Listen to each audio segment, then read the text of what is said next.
ಬಳ್ಳಾರಿಯಲ್ಲಿ ಫುಟ್ಪಾತ್ ಒತ್ತುವರಿ ತೆರವು ಕಾರ್ಯ ನಡೆದಿದೆ. ಪಾದಚಾರಿ ಓಡಾಟ ಹಾಗೂ ಟ್ರಾಫಿಕ್ ಸಮಸ್ಯೆಗೆ ಪಾಲಿಕೆ ಈ ಒಂದು ಕ್ರಮವನ್ನ ಕೈಗೊಂಡಿದೆ. ಪಾಲಿಕೆಯಿಂದ ಜೆಸಿಬಿ ಮೂಲಕ ತೆರವು ಕಾರ್ಯಾಚರಣೆ ನಡೆಯಿತು. ಬೆಂಗಳೂರು ರೋಡ್ನಿಂದ ಎಪಿಎಂಸಿ ರೋಡ್ವರೆಗೆ ತೆರವು ಮಾಡಲಾಯಿತು. ಅಕ್ರಮ ಅಂಗಡಿ ಮುಂಗಟ್ಟುಗಳ ಮೇಲೆ ಬುಲ್ಡೋಸರ್ ಕಾರ್ಯಾಚರಣೆಯನ್ನ ನಡೆಸಿತು. ನಾಮಫಲಕ ಸೇರಿ 60ಕ್ಕೂ ಹೆಚ್ಚು ಒತ್ತುವರಿ ಪಾಯಿಂಟ್ಗಳಿದ್ವು. ಪೊಲೀಸ್ ಬಿಗಿ ಭದ್ರತೆಯಲ್ಲಿ ಯಶಸ್ವಿಯಾಗಿ ಈ ಒಂದು ಆಪರೇಷನ್ ನಡೆದಿದೆ.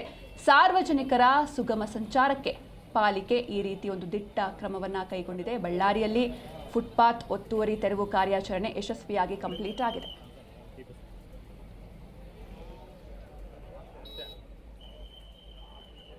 ಇವತ್ತು ಮಹಾನಗರ ಪಾಲಿಕೆ ವತಿಯಿಂದ ರಾಯಲ್ ಸರ್ಕಲ್ ಇಂದ ಎಪಿಎಂಸಿ ವರೆಗೆ ಮತ್ತೆ ಗಡಗಿ ಚನ್ನಪ್ಪ ಸರ್ಕಲ್ ಇಂದ ಎಪಿಎಂಸಿ ವರೆಗೆ ಮತ್ತೆ ಗವಿಯಪ್ಪ ಸರ್ಕಲ್ ಇಂದ ಬಂಡಿಮೋಟವರೆಗೆ ಹಾಗೂ ನಗರದಾದ್ಯಂತ ಎಲ್ಲ ಕಡೆ ಫುಟ್ಪಾತ್ ಮೇಲೆ ಎನ್ಕ್ರೋಚ್ಮೆಂಟ್ ಆಗಿರುವಂತದ್ದು, ಪ್ರೊಜೆಕ್ಷನ್ಸ್ ಬಂದಿರೋದಂಥದ್ದು, ಆಮೇಲೆ ಅವರು ಸೆಲ್ಫ್ ಆಗಿ ತಕ್ಕೊಳ್ಬೇಕು. ಇಲ್ಲಾಂದ್ರೆ ಮಹಾನಗರ ಪಾಲಿಕೆ ವತಿಯಿಂದ ತೆಗೆದು ಬರೀ ತೆಗೆದಷ್ಟೆಲ್ಲ ದಂಡ ಕೂಡ ಹಾಕ್ತಂತ ಈ ಸಂದರ್ಭದಲ್ಲಿ ನಾನು ಹೇಳಿಕ್ ಬರ್ತೀನಿ. ಮಾನ್ಯ ಆಯುಕ್ತರ ಆದೇಶದಂತೆ ಈಗಾಗಲೇ ನಾವು ಗಡಗಿ ಚನ್ನಪ್ಪ ವೃತ್ತದಿಂದ ಸ್ಟಾರ್ಟ್ ಮಾಡ್ಕೊಂಡಿದ್ವಿ. ಇವತ್ತಿನ ಡ್ರೈವ್ ಎಪಿಎಂಸಿ ಅವರಿಗೆ ಹೋಗ್ತದೆ. ದಾರಿಯಲ್ಲಿ ಬರ್ತಕ್ಕಂಥ ಎಲ್ಲ ಪ್ರೊಜೆಕ್ಷನ್ಗಳನ್ನ ನಾವು ಟ್ಯಾಕ್ಸ್ ಹಾಕಂತ ಕೆಲಸ ಮಾಡ್ತೀವಿ.